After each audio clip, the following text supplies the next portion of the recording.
AP తెలంగాణలో majority ప్రాజెక్టులను ప్రారంభించింది తానేనని సీఎం చంద్రబాబు కీలక వ్యాఖ్యలు చేశారు.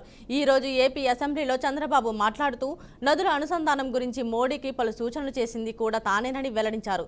దివంగత ఎన్టీఆర్ ఫ్లోరైడ్తో బాధిత నల్గొండ జిల్లాకు శ్రీశైలం ద్వారా నీరు ఇచ్చారని, ఏపీలోని సాగునీటి ప్రాజెక్టులను పూర్తి చేసేందుకు ప్రణాళికలు సిద్ధం చేశారని గుర్తు చేశారు. వైసీపీ పాలనలో సాగునీటి ప్రాజెక్టులను నిర్లక్ష్యం చేశారని విమర్శించారు. తమ నియోజకవర్గాల్లో భూగర్భ జలాలు పెరిగేలా ఎమ్మెల్యేలు చర్యలు తీసుకోవాలని కోరారు. ఇక దీనిపై మరింత సమాచారాన్ని మా ప్రతినిధి నాగకిషోర్ అందజేస్తారు.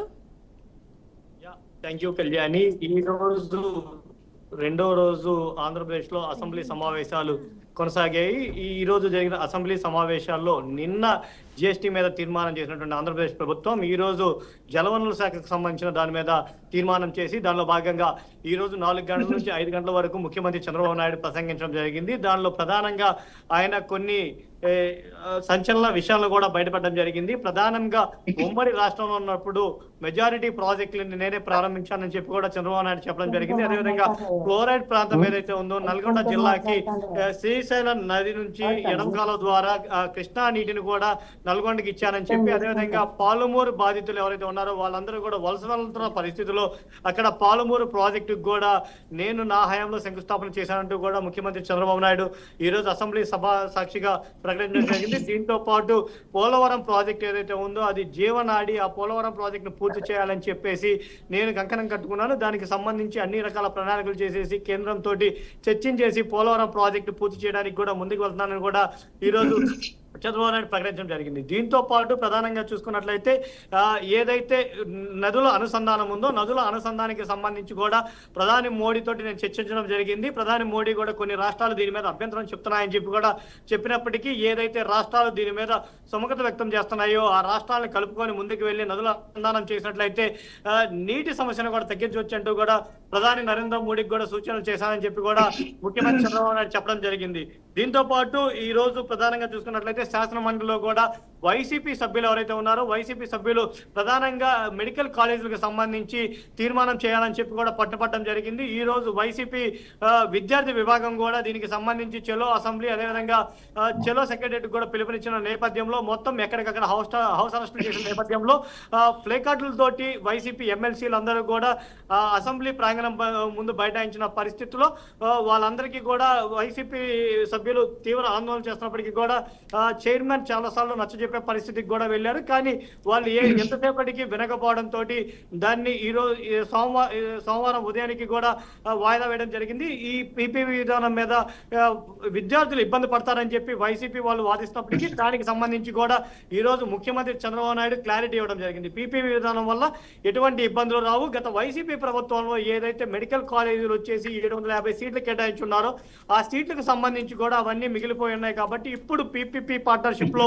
ఇవి కనుక పూర్తి చేసినట్లయితే విద్యార్థులకు కూడా ఉపయోగకరంగా ఉంటుందని చెప్పి కూడా చంద్రబాబు నాయుడు ఈ రోజు అసెంబ్లీ సాక్షిగా ప్రకటించడం జరిగింది. దీంతో పాటు ఈ రోజు మధ్యాహ్నం సమయంలో అసెంబ్లీ సీఎం ఛాంబర్ లో కూడా కేబినెట్ భేటీ అవడం జరిగింది. కేబినెట్ భేటీ అయి ప్రధానంగా నాలా చట్టం ఏదైతే ఉందో ఆ చట్టం రద్దుకు సంబంధించి కూడా ఈ రోజు కేబినెట్ ఆమోదం తెలపడం జరిగింది. దీంతో పాటు తాడేపల్లికి సంబంధించి ఏదైతే వైఎస్ఆర్ తాటిగడప అనే మున్సిపాలిటీ ఉందో ఆ మున్సిపాలిటీని వైఎస్ఆర్ అనే పేరు తీసేసి తాటి గడపగా కూడా పెట్టాలని చెప్పి కూడా ఈ రోజు ప్రధానంగా కేబినెట్ లో నిర్ణయం తీసుకోవడం జరిగింది. దీంతో పాటు పిపిపి జిఓ 501 కూడా రద్దు చేసే విధంగా ముందుకు వెళ్లాలని చెప్పి కూడా వైసీపీ వాళ్ళు డిమాండ్ చేసిన నేపథ్యంలో దానికి సంబంధించి కూడా ముఖ్యమంత్రి చంద్రబాబు నాయుడు ప్రధానంగా క్లారిటీ ఇవ్వడం జరిగింది.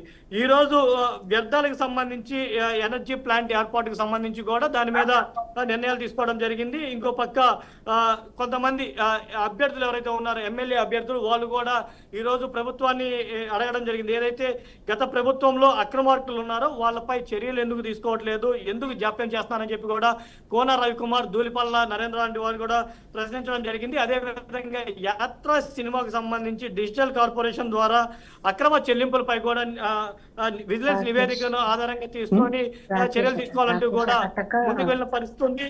అదేవిధంగా నివేదిక స్పష్టంగా ఉన్నా కూడా చర్యలు ఎందుకు తీసుకోవట్లేదు, జాప్యం ఎందుకు చేస్తున్నారనే అంశాల మీద కూడా ఈ రోజు అసెంబ్లీలో వాళ్ళు ప్రశ్నించిన పరిస్థితి కనిపిస్తుంది. అదేవిధంగా ప్లాస్టిక్ వ్యర్థాలకు సంబంధించి కూడా డిప్యూటీ సీఎం పవన్ కళ్యాణ్ కొన్ని అంశాలను అసెంబ్లీలో లేవనెత్తడం జరిగింది. ప్లాస్టిక్ ఉత్పత్తులు అరికట్టాలని అన్ని జిల్లా కలెక్టర్లకు కూడా ఆదేశాలు జారీ చేశామని చెప్పి కూడా అసెంబ్లీ సాక్షిగా పవన్ కళ్యాణ్ కూడా ప్రకటించడం జరిగింది. సచివాలయం మొత్తం కూడా ప్లాస్టిక్ నిలిపేశామని చెప్పి కూడా ప్రకటించారు. అదేవిధంగా గాజు సీసాల్లోనే వాటర్ను కూడా అమ్ముతున్నట్లుగా కూడా పవన్ కళ్యాణ్ ప్రకటించారు. అదేవిధంగా ప్లాస్టిక్ రీసైక్లింగ్ యూనిట్లు కూడా ఏర్పాటు చేస్తున్నట్లుగా కూడా పవన్ కళ్యాణ్ ఈ రోజు అసెంబ్లీ సాక్షిగా ప్రకటించడం జరిగింది. ఇంకో పక్క విజయదశమి అనంతరం కూడా ముందు ప్లాస్టిక్ ని అరికట్టడానికి తన వంతు భాగస్వామ్యం అవుతా కూడా గుంటూరులో పర్యటిస్తానని కూడా అసెంబ్లీ సాక్షిగా ఆయన ప్రకటించడం జరిగింది. ఇంకో పక్క చూసుకున్నట్లయితే రాష్ట్రంలో ఏ ప్రాజెక్ట్ చూసినా కానీ ముందు గుర్తొచ్చేది ఎన్టీఆర్ఏ కాబట్టి ఈ రోజు ఈ ఏదైతే జల ప్రాజెక్ట్ ఉందో దానికి తీర్మానం చేసి మొత్తం సభ్యులందరూ కూడా ఏకగ్రీవంగా ఆమోదించిన అనంతరం ఈ రోజు అసెంబ్లీని సోమవారానికి వాయిదా వేసిన పరిస్థితి ఇక్కడ ఆంధ్రప్రదేశ్ లో ఉంది. Kalyani, thank you Nagakishore. AP liquor కేసులో తొలి రోజు YCP MP Mithun Reddy custody ముగిసింది. దాదాపు 4 గంటల పాటు మిథున్ రెడ్డిని సిట్ అధికారులు ప్రశ్నించారు. అనంతరం వైద్య పరీక్షల కోసం ఆసుపత్రికి తరలించారు. ఆసుపత్రిలో మిథున్ రెడ్డికి పలు చికిత్సలు చేసిన తర్వాత ఆయన్ను రాజమండ్రి సెంట్రల్ జైలుకు తరలించారు. అయితే లిక్కర్ కేసులో మిథున్ రెడ్డి కీలకంగా వ్యవహరించినట్లు సిట్ గుర్తించింది. ఇదిలా ఉంటే 2 రోజుల కస్టడీలో భాగంగా మిథున్ రెడ్డిని రేపు కూడా సిట్ అధికారులు ప్రశ్నించనున్నారు. ఇక ఇదే అంశానికి సంబంధించిన పూర్తి సమాచారాన్ని మా ప్రతినిధి ఈశ్వర్ అందిస్తారు. చెప్పండి ఈశ్వర్. ఏపీ నిక్కర్ కేసులో వైసీపీ ఎంపీ మిథున్ రెడ్డి మొదటి రోజు కస్టడీ ముగిసింది. కస్టడీ ముగిసిన అనంతరం అతన్ని ఆసుపత్రికి తరలించడం జరిగింది. ఆసుపత్రిలో కొన్ని వైద్య పరీక్షలు కూడా మిథున్ రెడ్డికి నిర్వహించిన తర్వాత మళ్ళీ రాజమండ్రి సెంట్రల్ జైలుకి ఆయన పంపించడం జరిగింది. సిట్ అధికారులకి కోర్టు 2 రోజుల పాటు మిథున్ రెడ్డిని కస్టడీలో తీసుకునే అవకాశం ఇచ్చిన నేపథ్యంలో మొదటి రోజు కస్టడీలో 4 గంటల పాటు సుదీర్ఘంగా ఆయన్ని విచారించడం జరిగింది. కొన్ని కీలకమైన ఆధారాలను కూడా సేకరించడం జరిగింది. అలాగే రేపు 2వ రోజు కస్టడీ కూడా తీసుకునే అవకాశం అయితే కనిపిస్తుంది. మొదటి రోజు 4 గంటల పాటు ఈ కస్టడీ జరిగింది. ఈ కస్టడీలో మిథున్ రెడ్డిని అనేక విషయాల గురించి అడిగి తెలుసుకునే ప్రయత్నం సిట్ అధికారులు చేశారు. అయితే సిట్ అధికారులు చెబుతున్న దాని ప్రకారం ఏపీలో జరిగినటువంటి నిక్కర్ స్కామ్ ఏదైతే ఉందో ఆ నిక్కర్ స్కామ్ కు సంబంధించి కీలకమైన ఆధారాలు, ప్రధాన పాత్ర మిథున్ రెడ్డి, వైసీపీ ఎంపీగా ఉన్నటువంటి మిథున్ రెడ్డి పాత్ర చాలా కీలకమని కూడా సిట్ అధికారులు ప్రాథమికంగా కూడా నిర్ధారణకు రావడం జరిగింది. అదేవిధంగా వైసీపీ 5 సంవత్సరాల అధికారంలో ఉన్న తరుణంలో జగన్మోహన్ రెడ్డికి అంటుపెట్టుకొని ఉన్నటువంటి కొంతమంది కీలకమైన వ్యక్తుల పేర్లు కూడా రాబట్టినట్టు తెలుస్తుంది.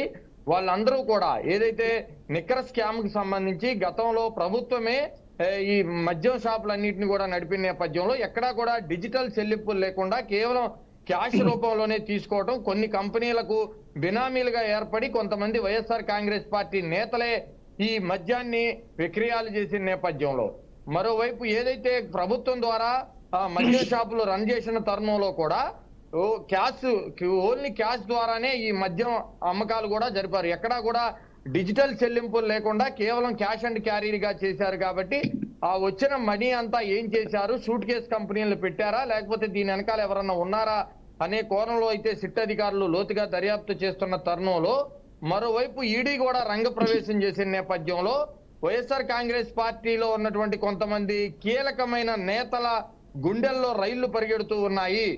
ఏ రోజు ఎవరి పేరు బయటకు వస్తుందా, ఎవరెవరు ఎంతమంది ఎంత మేర ఈ నిక్కర్ స్కామ్ లో దోచేశారు అనే దాని మీద వైఎస్ఆర్ కాంగ్రెస్ పార్టీలో ఉన్నటువంటి కీలకమైన నేతలు ఇప్పటికే మిథున్ రెడ్డి కటకటాలలో చోవలు లెక్క పెడుతూ ఉన్నాడు. రాజమండ్రి సెంట్రల్ జైలుకి మొదటి రోజు కస్టడీ తర్వాత మళ్ళీ ఆయన్ని జైలుకి పంపించడం జరిగింది. 2వ రోజు కూడా ఆయన కస్టడీలో తీసుకొని ఆయన దగ్గర నుంచి మరింత సమాచారం రాబట్టే పరిస్థితి కనిపిస్తుంది సిట్ అధికారుల నుంచి. ఇదంతా ఒక ఎత్తు అయితే మరోవైపు ఈడీ కూడా రంగ ప్రవేశం చేసిన నేపథ్యంలో చూడాలి ఈ నిక్కర్ కేసు ఎంత మేరకు వెళ్లే అవకాశం ఉంది, ఎవరెవరి పాత్ర బయటపడుతుందో అనేది వేచి చూడాల్సిన అవసరం అయితే కనిపిస్తుంది. Right, thank you Ishwar. ఇక కాళేశ్వరం ప్రాజెక్టుపై సీబీఐ విచారణను ఆపుతున్నారని, అందుకు కేంద్ర మంత్రి కిషన్ రెడ్డి సహకరిస్తున్నారని సీఎం రేవంత్ రెడ్డి సంచలన వ్యాఖ్యలు చేశారు. ఢిల్లీ టూర్లో ఉన్న ఆయన బీజేపీ, బీఆర్ఎస్లను టార్గెట్ చేశారు. ఇక కిషన్ రెడ్డికి సొంత ఆలోచనలు ఉండవని, కేటీఆర్ నుంచి కిషన్ రెడ్డి సలహాలు తీసుకుంటారని విమర్శించారు. కేటీఆర్కు కిషన్ రెడ్డి సహకరిస్తున్నారనడాన్ని ఉపరాష్ట్రపతి ఎన్నికల్లో బీఆర్ఎస్ ఓటు వేయకపోవడమే నిదర్శనమని రేవంత్ రెడ్డి ఆరోపించారు. ఇక కేసీఆర్ కుటుంబాన్ని ప్రజలు సామాజికంగా బహిష్కరించారని ఘాటు వ్యాఖ్యలు చేశారు. కవిత అంశం కేటీఆర్ కుటుంబ వ్యవహారం అన్న సీఎం కవితపై కేటీఆర్, హరీష్ సంతోష్ దాడి చేస్తున్నారని పేర్కొన్నారు. ఇక కవిత కాంగ్రెస్ లో చేరుతానంటే వ్యతిరేకిస్తున్నారని సీఎం స్పష్టం చేశారు. ఇక ఇదే అంశానికి సంబంధించి పూర్తి సమాచారాన్ని మా ప్రతినిధి శ్యామ్ అయితే అందిస్తారు. చెప్పండి శ్యామ్. Thank you. ఇవాళ ఢిల్లీలో జరగబోయే ఇన్వెస్టర్ సమావేశంలో పాల్గొనేందుకు సీఎం రేవంత్ రెడ్డి నిన్న సాయంత్రం హైదరాబాద్ నుంచి బయలుదేరి ఢిల్లీకి వెళ్లారు. ఢిల్లీ టూర్ లో భాగంగా పలువురు కేంద్ర మంత్రులు కలిసి రాష్ట్రానికి రావాల్సిన నిధులు కావచ్చు, అదేవిధంగా ప్రాజెక్టులతో పాటు వివిధ అంశాలపై సీఎం చర్చించే అవకాశం ఉన్నట్టు తెలుస్తుంది. అలాగే కాంగ్రెస్ పార్టీ అధిష్టాన పెద్దలతోనూ రేవంత్ రెడ్డి కలవనట్లయితే తెలుస్తుంది. రాష్ట్రంలో రాజకీయ పరిస్థితులపై హైకమాండ్తో చర్చించే అవకాశం ఉంది. ముఖ్యంగా స్థానిక సంస్థల ఎన్నికల అంశంలో ముంచుకొస్తున్న కోర్టు విధించిన గడువు, బీసీ రిజర్వేషన్ల విషయంలో పార్టీ నిర్ణయంపై చర్చించే అవకాశం ఉన్నట్టు తెలుస్తుంది. అలాగే పార్టీలో ఆ పదులపై చర్చించే ఛాన్స్ ఉంది. తెలంగాణ ముఖ్యమంత్రి Revanth Reddy New Jersey governor Philip D ముర్ఫీతో ఢిల్లీలో ఇవాళ మధ్యాహ్నం భేటీ అయ్యారు.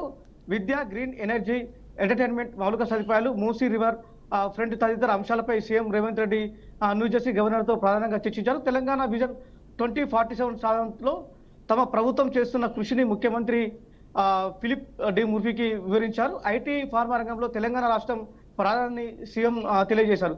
తర్వాత బిజినెస్ స్టాండర్డ్ వార్షిక ఫోరం సదస్సులో పాల్గొని ప్రసంగించారు. అనంతరం 12 గంటలకు కార్పొరేట్ దిగ్గజ సంస్థలైన అమెజాన్ కావచ్చు, కార్ల్బర్గ్, గోద్రెజ్, ఊబర్ కంపెనీల ప్రతినిధులతో పెట్టుబడిపై చర్చించినట్లు తెలుస్తుంది. వెంటనే 12:30 గంటలకు world economic forum CEO Norway మాజీ మంత్రి బోర్డ్ ట్రెండ్తో సీఎం రేవంత్ రెడ్డి భేటారు.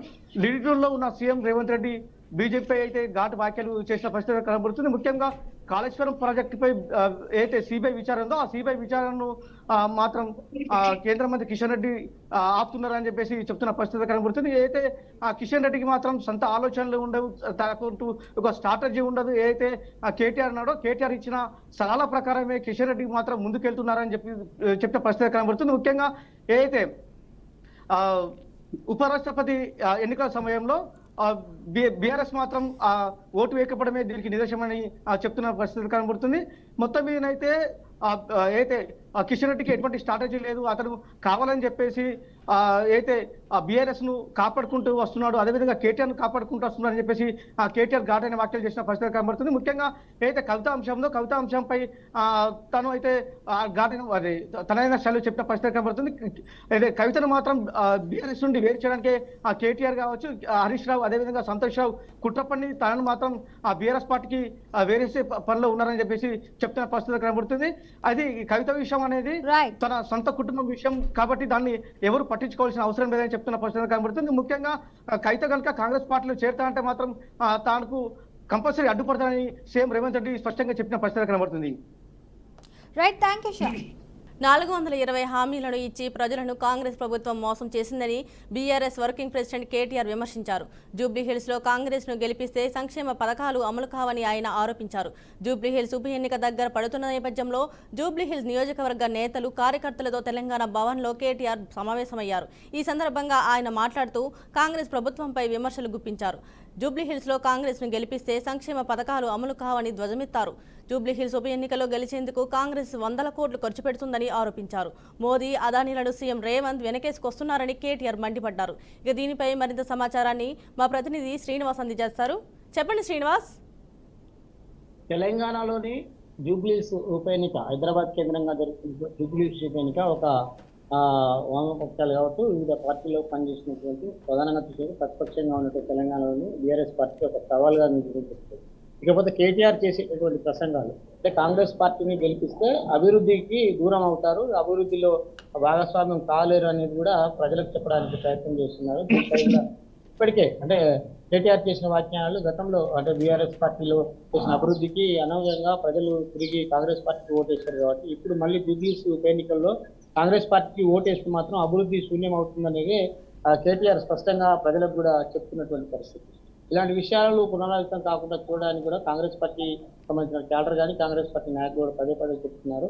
అభివృద్ధి సంక్షేమాన్ని పనిచేస్తున్నటువంటి కాంగ్రెస్ పార్టీ అనేక సంక్షేమ పథకాలు ప్రజల ముందుకు తీసుకెళ్తున్న క్రమంలోనే అంటే ప్రతిపక్ష పార్టీ హోదాలో ఉన్నటువంటి బీఆర్ఎస్ కావచ్చు, బీజేపీ కావచ్చు అనేక ఆరోపణలు, తప్పుడు ఆరోపణలు చేస్తున్నాయి. గత 9 సంవత్సరాలుగా అధికారంలో ఉన్న బీఆర్ఎస్ పార్టీ ప్రజలకు చేరువగానే కాంగ్రెస్ పార్టీకి అధికారం ఉంటుంది. దీనికి సంబంధించినటువంటి ప్రజలు కూడా విశ్వసనీయంగా కాంగ్రెస్ పార్టీ వైపు ఉన్నారని మాత్రం కాంగ్రెస్ చెప్తుంది. ఏది ఏమైనప్పటికీ జూబ్లీస్ ఉప ఎన్నికల్లో మాత్రం కాంగ్రెస్ పార్టీ విజయకేతనం ఎగరేయడానికి మాత్రం పిసిసి అధ్యక్షులు కావచ్చు, దానికి సంబంధించినటువంటి రాష్ట్ర అంటే ముఖ్యమంత్రి రేవంత్ రెడ్డి నాయకత్వంలో ఉన్నటువంటి పార్టీ క్యాడరే కావచ్చు గట్టిగా సన్నద్ధమైంది. జూబ్లీస్ ఉప ఎన్నికల్లో మాత్రం కాంగ్రెస్ పార్టీని గెలిపేయడానికి మాత్రం కాంగ్రెస్ పార్టీ ఓవరాల్ గా సంసిద్ధమైంది. దీనికి సంబంధించినటువంటి ఎన్నికల హడావుడిలో కూడా ఆ ఇన్ఛార్జిలో ఉన్నటువంటి వారిని కూడా ఎన్నికలు కూడా పూర్తి బీఆర్ఎస్ పార్టీలో ఉన్నటువంటి ఒక కేటీఆర్ మాత్రం అనేక అబద్ధాలతో తప్పుడు ఆరోపణలు చేస్తున్నారని మాత్రం కాంగ్రెస్ పార్టీ. ఏది ఏమైనప్పటికీ తెలంగాణలో ప్రభుత్వ సంక్షేమం ప్రజలకు ఇచ్చినటువంటి హామీలను నెరవేర్చుకోవడం కొరకే ప్రయత్నం కాదు, అందులో భాగంగా జరిగేటటువంటి అనేక సంక్షేమ పథకాలు ముందుకు తీసుకోవాలని కాంగ్రెస్ పార్టీ వెళ్తుందని మాత్రం అక్కడ ఉన్నటువంటి అధికార పార్టీ ఎమ్మెల్యేలు కావచ్చు, మంత్రులు కావచ్చు పదే పదే సంక్షేమ పథకాల గురించి ప్రజల వద్దకు చేరువవుతున్నటువంటి సందర్భం. ఈ సందర్భంలో కేటీఆర్ అనేక వాక్యాలు చేస్తున్నారనేది కాంగ్రెస్ పార్టీ సీనియర్ నాయకులు చెప్తున్నారు. దీనికి సంబంధించిన ప్రజల్లో కూడా అంటే గత 9 సంవత్సరాలుగా అందిన సంక్షేమ పథకాలు ఎంతో కొంత మేరకు ఇప్పుడు ప్రజలకు అవుతున్నాయి. ఇంద్రమ పథకాలే కావచ్చు, సంక్షేమ పథకాలే కావచ్చు, ఇవన్నిటిని ఊహ చేసుకొని తెలంగాణలోని కాంగ్రెస్ పార్టీ వస్తుందనేది కాంగ్రెస్ పార్టీ నాయకులు కేటీఆర్ చెప్పే విషయాలు అంతుపొంతం లేదంటూ విమర్శలు కూడా రాబెట్టకుండా ముందుకు వెళ్తున్నామంటూ కాంగ్రెస్ పార్టీ ఇవి ప్రస్తుత సంబంధించినటువంటి ఉప ఎన్నికల సంబంధించిన తాజా సమాచారం. Thank you Srinivas. వైఎస్ఆర్సీపీకి తమ ఎమ్మెల్సీ పదవులకు రాజీనామా చేసిన మర్రి రాజశేఖర్, బల్లి కళ్యాణ చక్రవర్తి, కర్రి పద్మశ్రీ మరి కాసేపట్లో సీఎం చంద్రబాబు సమక్షంలో టీడీపీలో చేరనున్నారు. వారికి చంద్రబాబు టీడీపీ కండువా కప్పి పార్టీలోకి ఆహ్వానించనున్నారు. అయితే గత అసెంబ్లీ ఎన్నికల్లో వైసీపీ ఘోర పరాజయం తర్వాత పార్టీ అంతర్గత సమస్యలు, అధినాయకత్వంపై అసంతృప్తితో వారు టీడీపీలో చేరాలని నిర్ణయించుకున్నారు. ఇదిలా ఉంటే కొన్నాళ్ల కిందటే వీరు తమ ఎమ్మెల్సీ పదవితో పాటు వైసీపీకి కూడా రాజీనామా చేశారు. కానీ మండలి చైర్మన్ మోషన్ రాజు వైఎస్ఆర్సీపీకి చెందిన ఎమ్మెల్సీ కావడంతో వారి రాజీనామాలను ఆమోదించడం లేదనే ఆరోపణలు ఉన్నాయి.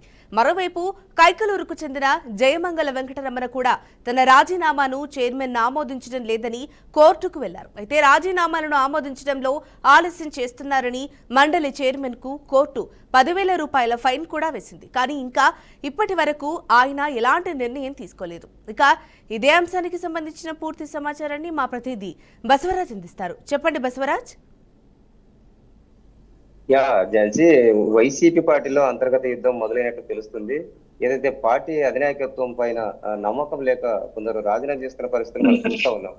శాసన మండలి సభ్యులు ఏదైతే కర్రి పద్మశ్రీ కావచ్చు, మర్రి రాజశేఖర్ కావచ్చు, అదేవిధంగా బల్లి కళ్యాణ్ చక్రవర్తి కావచ్చు రాజీనామాలు చేసి అంటే పార్టీకి అదేవిధంగా తమ ఎమ్మెల్సీ పదవులకు రెండింటికి రాజీనామాలు చేసి ఈ రోజు ఏదైతే అంటే మరి కాసేపులో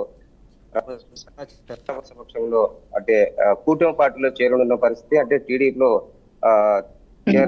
చేరనున్నట్లు తెలుస్తుంది. ముఖ్యమంత్రి వీళ్ళకి సాదర స్వాగతం పలికి అంటే కండువ కప్పి పార్టీలకు ఆహ్వానించే పరిస్థితి మనం చూడబోతున్నాము. అయితే గతంలో కూడా వీరందరూ కూడా రాజీనామాలు చేశారు. అంటే వైఎస్ఆర్సీపీ పార్టీకి చేశారు, అదేవిధంగా తమ పదవులు కూడా రాజీనామా చేశారు. అయితే అప్పట్లో ఏదైతే మండల్ చైర్మన్ ఉన్న మోషన్ రాజు అంటే వైసీపీ పార్టీకి చెందిన నేత కావడంతో వీళ్ళ రాజీనామాలు అప్పట్లో ఆమోదించలేకపోయారు. ఆమోదించిన పక్షంలో ఏదైతే కైకలూరుకు చెందిన శాసనమండలి సభ్యురాలు జయమంగళ వెంకటరమణ కూడా కోర్టుకు వెళ్ళారు. అప్పట్లో అంటే కోర్టును ఆశ్రయించి ఇలా రాజీనామా చేస్తే ఏదైతే శాసనమండలి చైర్మన్ నెగ్లెక్ట్ చేస్తున్నాడో లేదా జాప్యం చేస్తున్నాడని కోర్టులో వెళ్ళి రిపిటిషన్ వేయడంతో కోర్టు కూడా చైర్మన్ పైన అంటే కొంత ముట్టికాయలు వేసి 10,000 ఏదైతే ఫైన్ కూడా విధించడం జరిగింది. ఈ క్రమంలో అంటే వైసీపీ నుండి ఈ విధంగా రాజీనామా చేస్తున్న పరిస్థితుల్లో ప్రస్తుతం ఏదైతే వైసీపీ పార్టీ గడ్డు పరిస్థితిని ఎదుర్కొంటుందని మనం చెప్పవచ్చు. Jhansi. Right, thank you Basavaraj. రెండు తెలుగు రాష్ట్రాల్లో సంచలనం రేపిన ఫోన్ ట్యాపింగ్ కేసును సీబీఐకి అప్పగించే దిశగా తెలంగాణ ప్రభుత్వం అడుగులు వేస్తుంది. ఇప్పటికే సిట్ దర్యాప్తు జరుగుతున్నప్పటికీ ఆరోపణల పరిమితి కేంద్ర మంత్రులు, గవర్నర్లు, ప్రముఖుల వరకు వెళ్లడంతో కేంద్ర దర్యాప్తు అవసరమని ప్రభుత్వం భావిస్తుంది. ఈ కేసులో ప్రధాన నిందితుడు మాజీ ఐపీఎస్ అధికారి ప్రభాకర్ రావు విచారణకు సహకరించకపోవడంతో కేసు ఆధారాల వెల్లడి కష్టంగా మారింది. దీనిని దృష్టిలో ఉంచుకొని డీజీపీ జితేందర్ కేంద్ర హోంశాఖకు ప్రభుత్వ ప్రధాన కార్యదర్శి రామకృష్ణారావు లేఖ రాసే ఏర్పాట్లలో ఉన్నట్లు చెప్తున్నారు. ఇక ఇదే అంశానికి సంబంధించి పూర్తి సమాచారాన్ని మా ప్రతినిధి రాజేంద్ర అయితే అందిస్తారు. చెప్పండి రాజేంద్ర. Thank you Fatima. తెలుగు రాష్ట్రాల్లో దుమారం లేపిన ఫోన్ ట్యాపింగ్ వ్యవహారం మరో కొత్త మలుపు తిరగనుందని చెప్పవచ్చు. ఇప్పటి వరకు సిట్ దర్యాప్తులో ఫోన్ ట్యాపింగ్ వ్యవహారం కొనసాగుతుంది. అయితే ఫోన్ ట్యాపింగ్ విషయంలో మాత్రం సిట్ దర్యాప్తు పరిమితి తగ్గినట్టుగా కూడా ఆ ప్రభుత్వం భావిస్తున్న నేపథ్యంలో దీన్ని సిబిఐకి అప్పగించే ఆలోచనతోటి ప్రక్రియను ప్రారంభించేట్టుగా కూడా తెలుస్తా ఉంది. ఈ మేరకు అందుకు అవసరమైన రంగం కూడా తెలంగాణ ప్రభుత్వం సిద్ధం చేస్తున్నట్టుగా కూడా సమాచారం ఉంది. ఇందులో భాగంగానే కేంద్ర హోంశాఖకు కూడా లేఖ రాసేందుకు కూడా ప్రభుత్వం సన్నద్ధమవుతున్నట్టుగా కూడా తెలుస్తా ఉంది. రాజకీయ ప్రముఖులతో పాటు వివిధ వర్గాలకు ప్రముఖులకు సంబంధించిన ఫోన్ ట్యాపింగ్ వ్యవహారం మరియు కేంద్ర మంత్రులు, గవర్నర్లకు సంబంధించిన ఫోన్లను కూడా ట్యాప్ చేశారనే ఆరోపణల నేపథ్యంలో దీనిని సిబిఐకి అప్పగించాలనే ఒక ఆలోచనతోటి తెలంగాణ ప్రభుత్వం రంగం సిద్ధం చేసింది. ఏది ఏమైనా సిట్ దర్యాప్తు సంస్థ కొనసాగిస్తున్న ఫోన్ ట్యాపింగ్ వ్యవహారాన్ని తాజాగా సిబిఐకి అప్పగించేందుకు తెలంగాణ ప్రభుత్వం తీసుకున్న నిర్ణయం నేపథ్యంలో ఈ ఫోన్ ట్యాపింగ్ వ్యవహారం మాత్రం స్పీడ్ మరింతగా పెరిగి కొలిక్కొచ్చే అవకాశాలు కూడా ఉన్నట్టుగా కూడా తెలుస్తుంది. ఇది ఇప్పటికే ప్రభుత్వం అన్ని రంగాల్లో కూడా ఈ వ్యవహారంపై మాత్రం దృష్టి పెట్టి సీరియస్ గా యాక్షన్ తీసుకున్నట్లు కూడా పరిస్థితిని చూస్తే అర్థమవుతుంది. Fatima. Right, thank you Rajendra for the update.